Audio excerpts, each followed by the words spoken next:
It is so good to have everyone here this morning, particularly our visitors. So we thank them for their love for the truth and wanting to be with us this morning.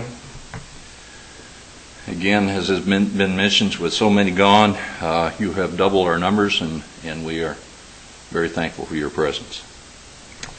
Brad gave me a call this morning and told me that he was going to bail out on us this morning. So he asked if I would fill in for him. So we hope Brad gets to feeling better. So I only say that to say that if the lesson is poor, it's all Brad's fault. If the lesson is great, then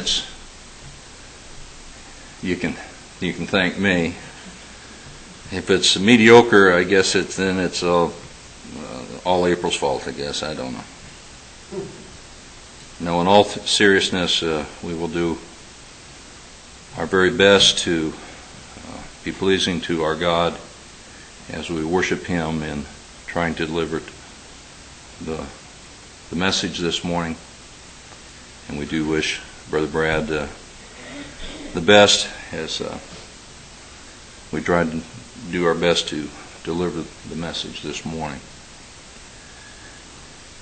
As is my backup, I've done so much study in the Old Testament.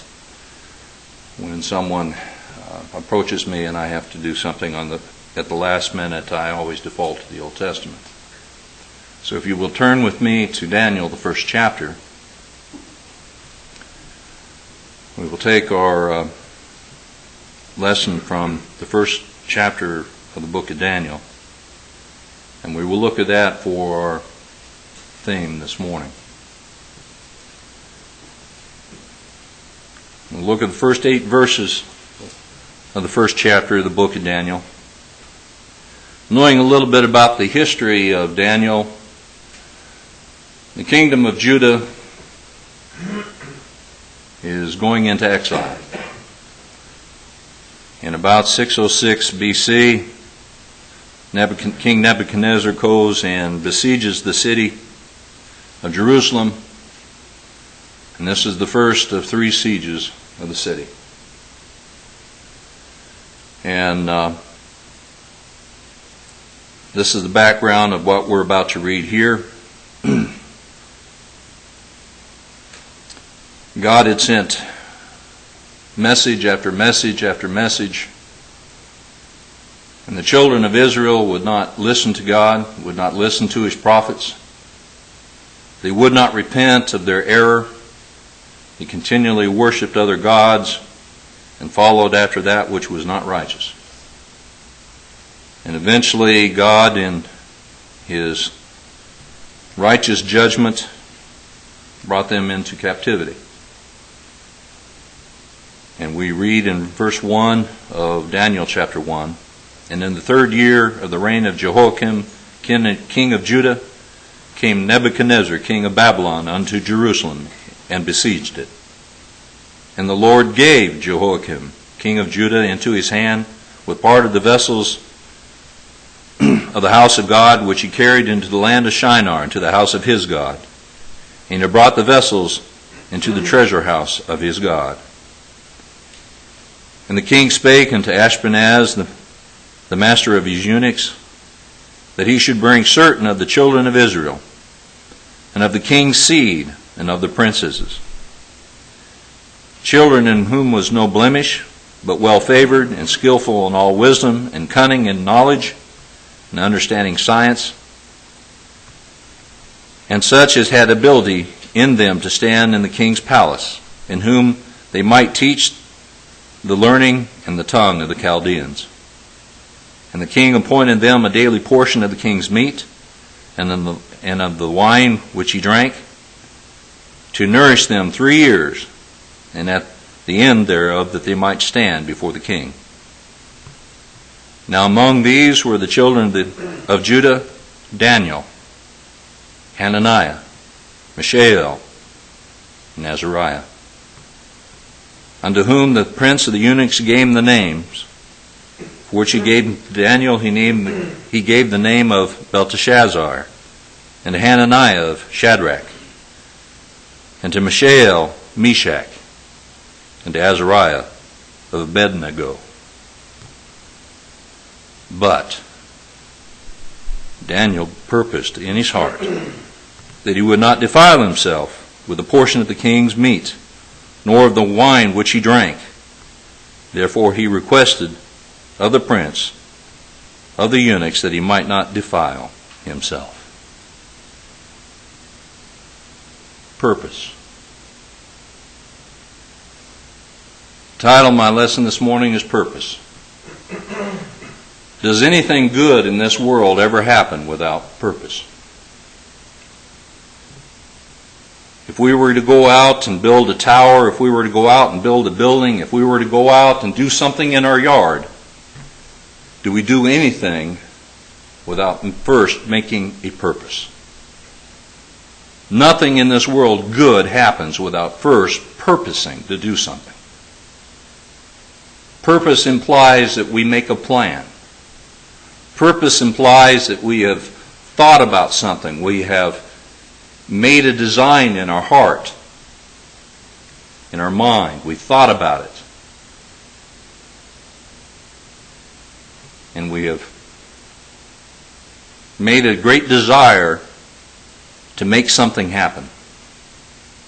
This was not something fleeting in the idea, in the mind of Daniel. If we read on in the chapter, we'll notice that this purpose affected a great deal of individuals. Daniel's purpose would affect his 3 friends that was with him. Daniel's purpose would end up affecting all the other princesses that were taken captive of Judah. Daniel's purpose would have a great effect on a lot of people. And if you understand the language that is being spoken of here, you'll understand that Daniel is a very young man. When it talks about the word youth means he was a young man somewhere between the ages of 13 and 17 years old, most likely. But he was an individual who had purpose. He had a design in his heart, and the design and the purpose in his heart was to do that which was pleasing to God. He had a purpose. He did not want to defile himself according to the laws of the Mosaic covenant. He had a purpose. He'd been taught the Mosaic covenant, and the food that he was about to be given was going to defile himself. He would defile himself according to that Mosaic covenant, and he purposed that he would not defile himself. Now notice if you read on into that chapter that he acted wisely. He did not act rashly. He spoke wisely to his captors. Now notice that he was up against a great strain. Nebuchadnezzar had already shown himself not to be a man easily to speak to. Nebuchadnezzar was a rash king. Nebuchadnezzar was a powerful king. A man of fierce countenance, we will learn in the very next chapter. In other words, an individual, when you would look at him, he would scare you. People didn't easily approach him. So when he gave a command, people quaked in front of him. Their people's knees knocked together. But Daniel did not fear him inasmuch as he respected the God of heaven. Daniel had a purpose. And he purposed in his heart that he would not defile himself according to the law of Moses, because he first respected God. So he wisely spoke to Ashpenaz that he might not defile himself. And because he spoke wisely, because he did the right things, because he acted according in a wise way, in a correct way. Things turned out well for him and his three friends. And it had an effect on everyone around him.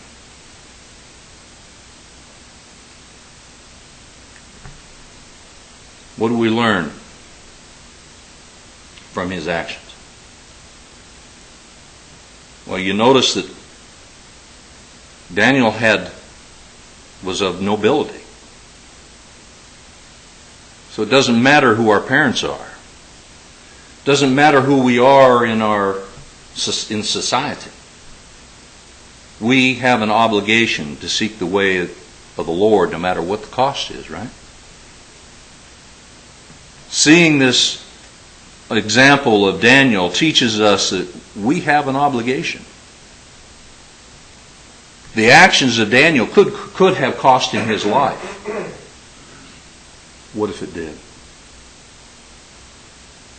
We're going to see Daniel put his life in danger. It's going to put him in the lion's den. If you remember that story.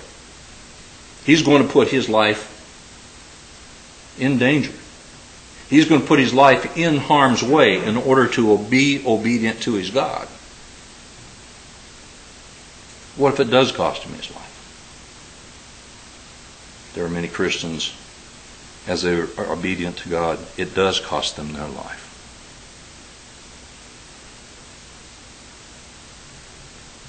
Many people of this day would say,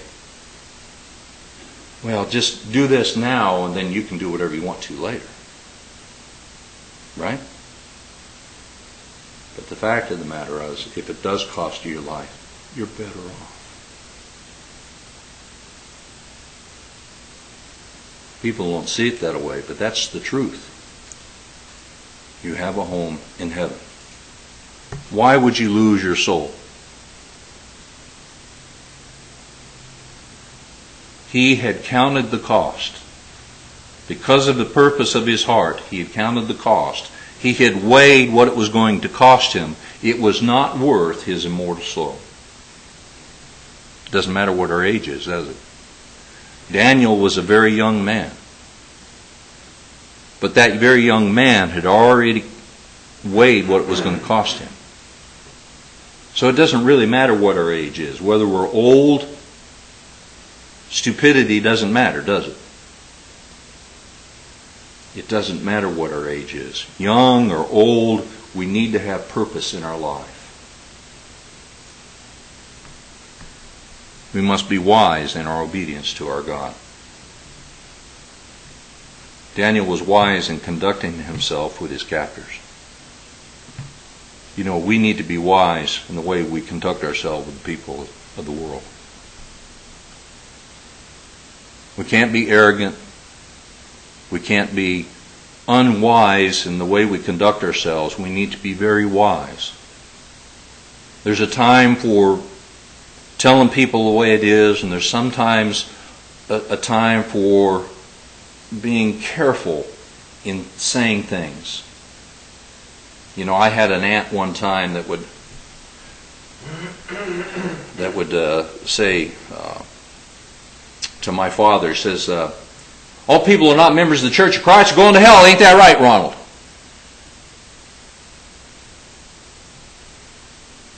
You don't win anybody over that way. The truth of the matter is, all people have to be in the church in order to be saved. But there's a way of talking to people and there's a way of not talking to people. We must be wise when we're talking to people of the world. Daniel's influence encouraged his three friends. You'll see Daniel's three friends come behind him and shore him up. They spend all night in prayer with him. But notice in verse 8, it was the purpose of Daniel. It was not the purpose of all four friends. It was the purpose of Daniel that goes forward.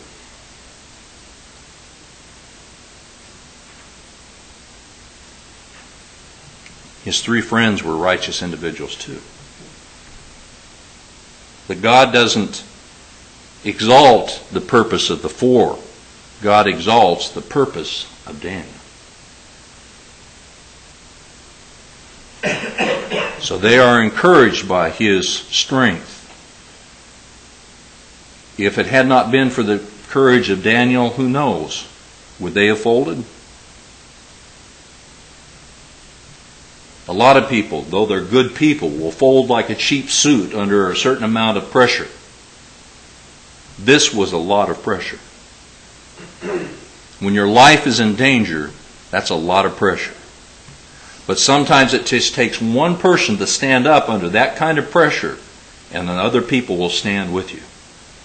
But if that one person doesn't stand up, or that 2 people don't stand up,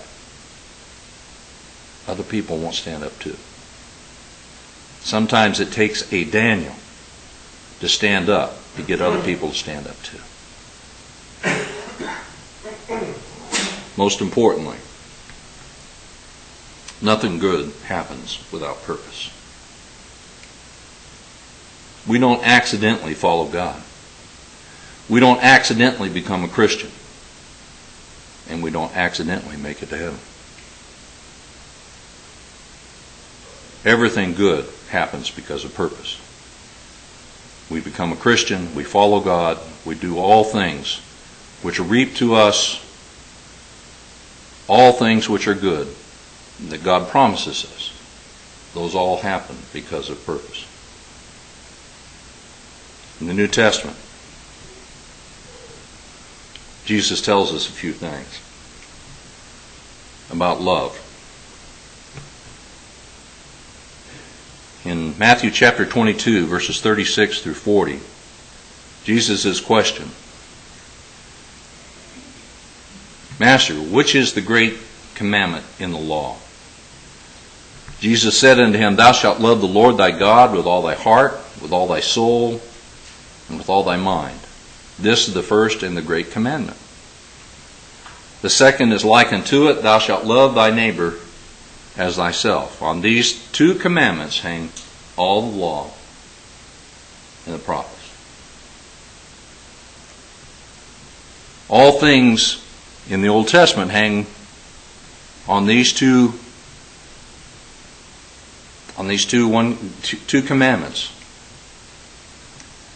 See, the individual comes to him and he asks, of all the commandments we read of in the Old Testament, what 2 commandments are the most important commandments? Jesus tells him there's 2 commandments that everything else falls out underneath. First, love God, and then love your neighbor. The law of Moses, everything else falls out underneath that. Well, people today say, well, we're not under law, we're under love. But Jesus teaches under here in Matthew 22, under the Old Testament, law and love are not mutually exclusive, doesn't he?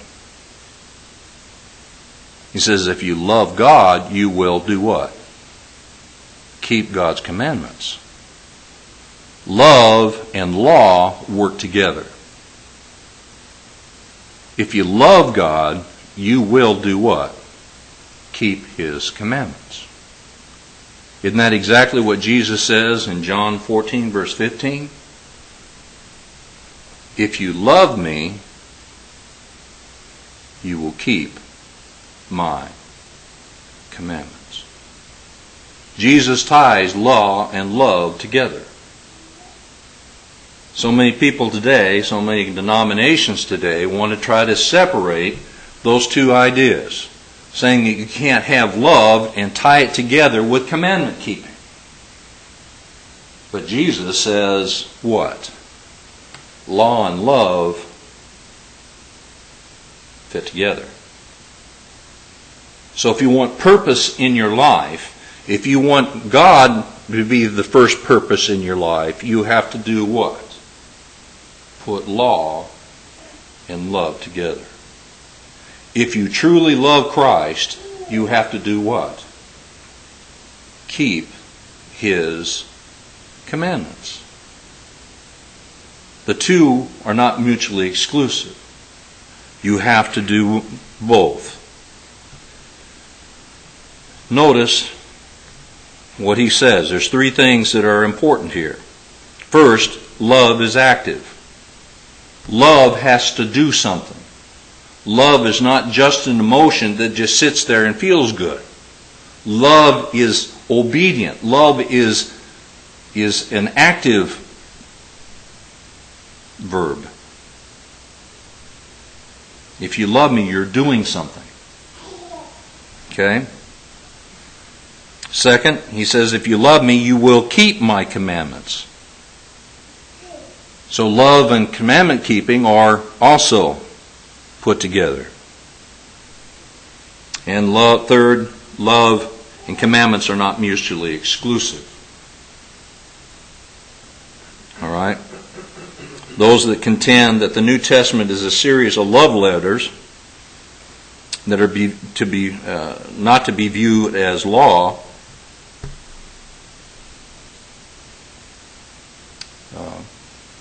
Jesus doesn't see it that way.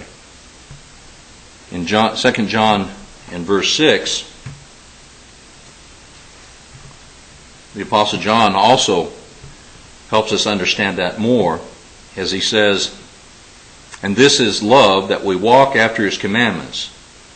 This is the commandment that ye have heard from the beginning, that ye should walk in it.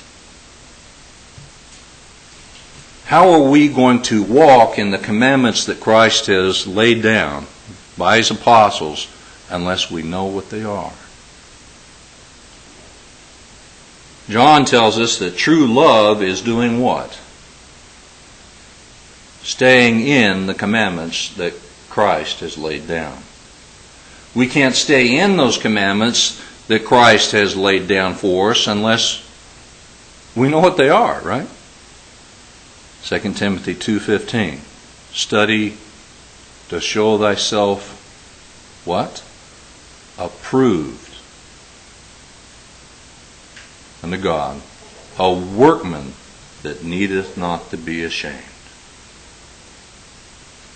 This shows an individual that has purpose in his life, right? He has purposed to study God's Word so that he can stay close to God and do those things which Christ has commanded.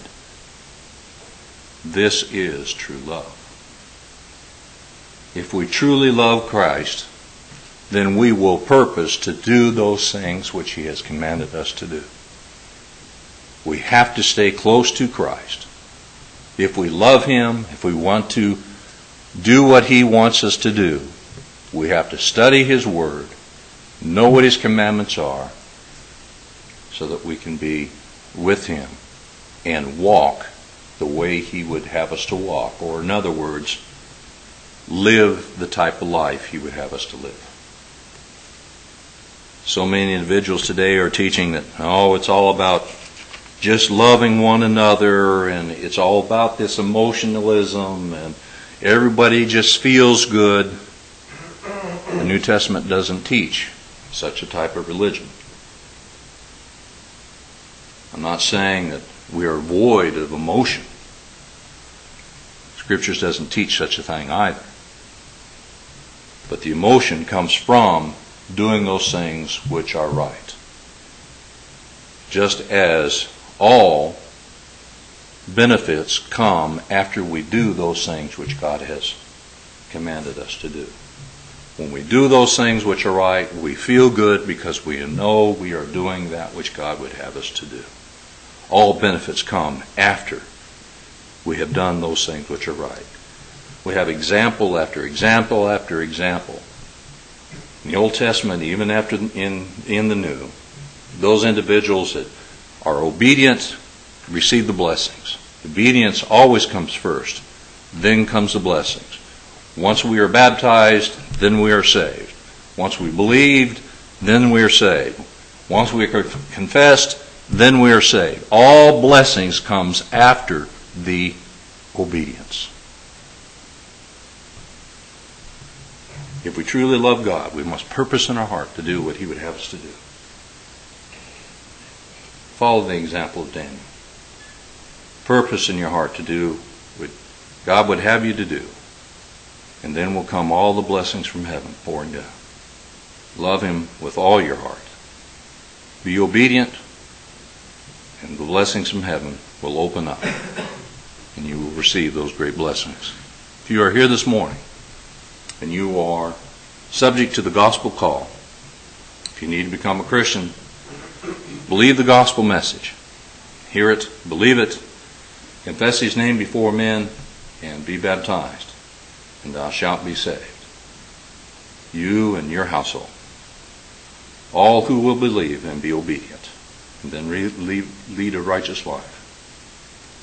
If you are a Christian, you've done those things which bring shame upon your master. If you have done those things which bring shame upon the church, and you need to mention them or need our help, please come forward. If they are not of a public matter and you can take care of them, please do not leave this place before you take care of them between you and your God. If we can be of service to you in any way, please let your needs be made known before, as we stand and sing the song which has been selected.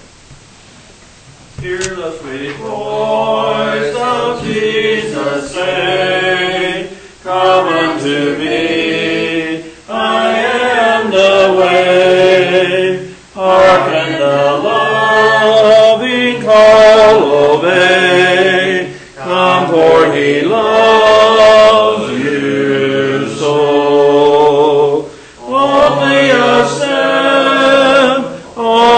a step, come, for He bled for you and I. He's the same.